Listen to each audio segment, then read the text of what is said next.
Chapter 26. Now some messengers from Ziph came back to Saul at Gibeah to tell him, David is hiding on the hill of Hachilah, which overlooks Jeshimon. So Saul took 3,000 of his best troops and went to hunt him down in the wilderness of Ziph. Saul camped along the road beside the hill of Hachilah near Jeshimon, where David was hiding. But David knew of Saul's arrival, so he sent out spies to watch his movements. David slipped over to Saul's camp one night to look around.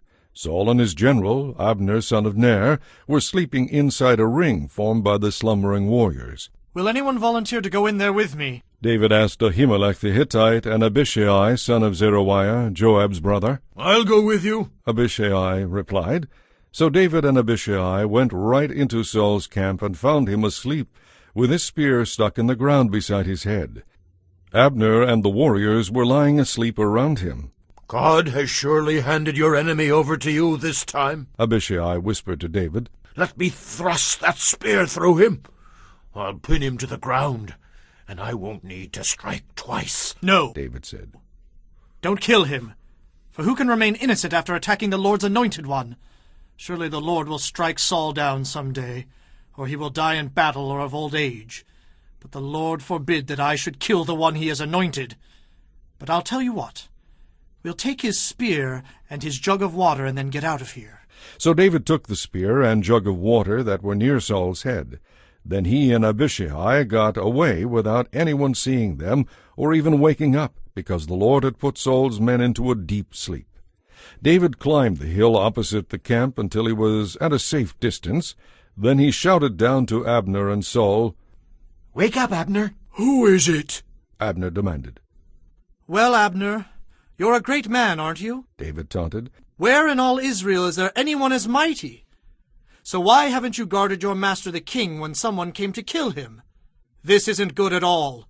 I swear by the Lord that you and your men deserve to die because you failed to protect your master, the Lord's anointed. Look around. Where are the king's spear and the jug of water that were beside his bed?" Saul recognized David's voice and called out. "Is that you, my son David?" And David replied, "Yes, my lord the king. Why are you chasing me? What have I done? What is my crime? But now let my lord the king listen to his servant.